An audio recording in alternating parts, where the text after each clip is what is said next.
Hey everybody, Rob here, and what I want to show you today is a basic 808 drum pattern. I've been thinking, what can I do lately? And I thought to myself, it's time to go back to basics and, go back to the records that absolutely I loved as a young teenager and whatever. But anyway, this record was a record my sister used to have back in the 80s. She was a lot older than me. And I used to listen to it, when she listened to it through the walls of her bedroom. So anyway, this was a classic 80s soul record, and it's just one I always remember from childhood, echoing around the house. Anyway, it's loose ends hanging on a string, and what I've done is I've taken the track and I've extracted the drums from it, so we've just got the drums, and I've put it into Ableton, set it at 103 BPM, and I thought we could recreate the drum pattern, just to give you an idea of sometimes when you're a little bit lost, like I have been lately musically, and you want an idea, but you don't quite know what to do. So basically, rather than just get a reference track and try and copy another artist, which is generally what we do, try and record an element of your favorite artist, or one of your favorite tracks. So rather than try and recreate the whole track, think, how did they do the bass? How did they do the drum? How did they, make that lead line? And do that. And then what that does is that kind of breaks down your learning. So for example, if you want to try and learn a whole track, it can be overwhelming. So I think the thing to do here is to strip back to basics and just learn one element of a song you like, and then from there on take that into your productions, and it might benefit you massively, or it might just even be a bit of fun just to learn how to create or recreate, should I say, one of your favorite records, in a manner of speaking. So I've taken the drums here from Loose Ends classic hit, and I'm going to play you the loop now, and then what we'll do is we'll work out how it was done and then go from there. It starts like this.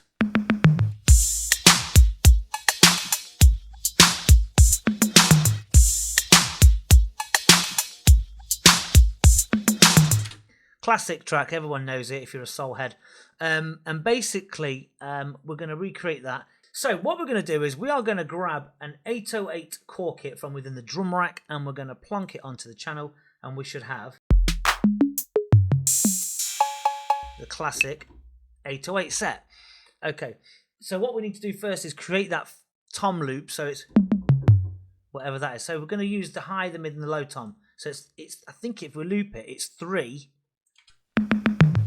It's been pitched as well. So the natural one is this. So they've pitched it. So we're not going to pitch it. We're just going to keep it natural. So I'm going to reverse my track slightly. I'm going to get myself ready to do this intro. And away we go with the first bit, which is the toms. And there we go. I should have put my metronome on actually, but I didn't. Right. I suppose when you can follow the wave, you can kind of see it. So let's get those first notes in there. Let's quantize those. Right. There you go. High, high, high, mid, and low. So that's all they've done. So if we was to pitch that and just loop it quickly, just putting up the pitch bend wheel, that's what they've probably done. So we're going to keep it natural because I don't really want to spend too much time going over that. Next up then, let's get the main loop in, and let's hear the main drum. So the kick is 1, 2, 2, 1, 2, 3. So all it is, bomb. And it doesn't come in on the snare, so the snare misses the kick, so it's... And there you go. So let's record that in, and we'll go from there. I'm just going to take that off. I'm going to put my overdub on so I can go over this here and start off at the beginning. I'm going to play the kick and the clap and the snare.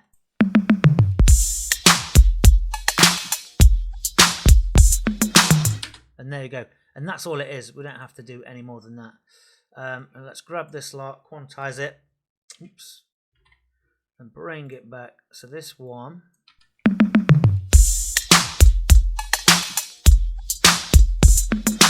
Perfect.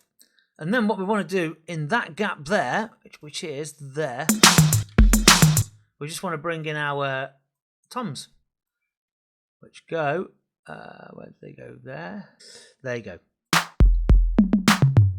So what we're going to do, obviously we've got to do a bit of processing on those claps and snares because they're not very powerful, are they? So what we need to do is we need to go to the drum rack itself, go to audio effects, let's get an EQ8 and put an EQ8 on the snare and one on the clap itself in the individual pads on the synth here. Look. And then we're going to loop the drum beat and we're going to bring out the snappiness of the clap and the snare. So we start with the snare. So it's in the middle, mid to high. So just bring it out. We're never going to get it exact, but what we want to do with the clap as well. There you go. So obviously if we listen to theirs,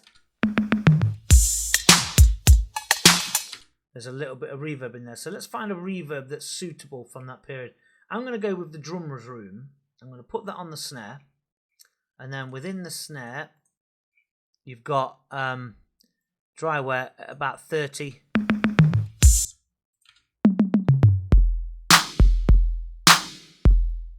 In fact, I'm going to say to about 20. Turn the decay up. Not too much. Keep the decay at about 134, I would. It doesn't need it. And then get the same. Don't forget these reverbs that you could use, probably the bright room or something like that, you know, or even the snare room perhaps. Same with the clap. Let's bring that up. That's better, isn't it? 20% on that. Leave the decay as it is.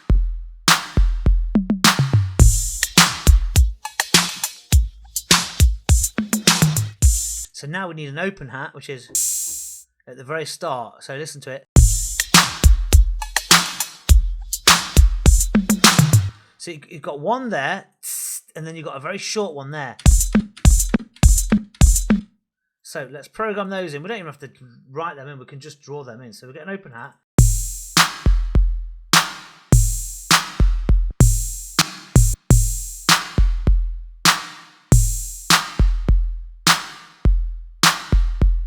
So there, where's that coming in? Where is it coming in at? There, right on that kick. So we'll put a short one in there.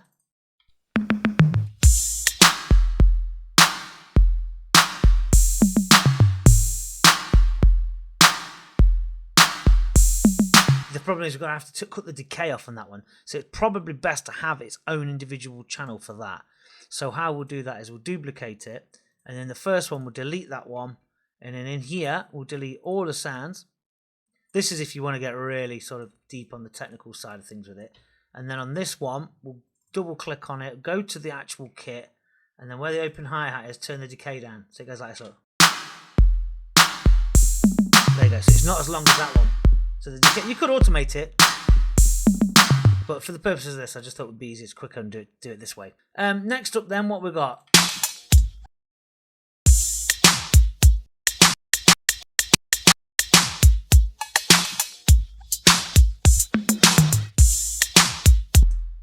So that is basically in there. We've got, let's find the close hat, let's press record, and away we go.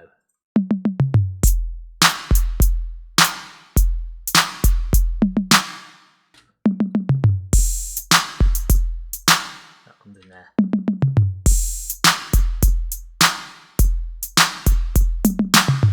Put one at the end there. There you go.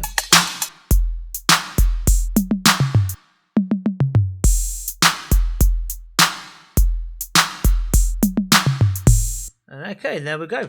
What next? There's a little, is it this one that's in there? That little sort of clacker thing there. What do they call that? The name for that is the rim shot, of course. Right, so in there we've got a rim shot. Let's listen to it.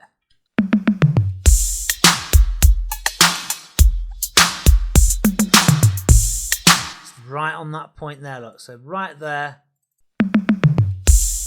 There you go. So that. There you go.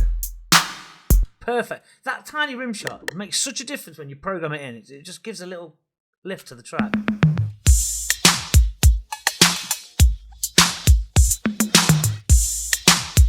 Cool. And then next up then.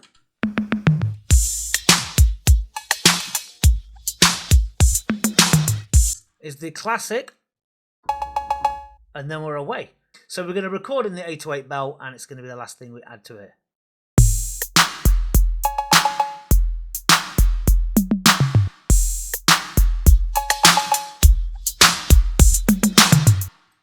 then we're going to quantize those. And then we have our beat from Loose Ends.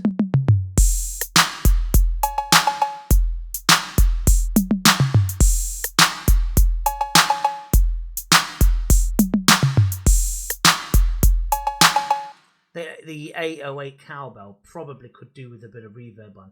Let's give it some sort of bright room. See what we get. Probably a bit more decay. Probably a little bit more decay and less dry wet. Obviously in the mix it would be lower, so let's just lower the levels a bit of it. That much, obviously a bit more. So there you go, there is a classic recreation of one of the most famous 808 beats in modern soul, electro, whatever you want to call it.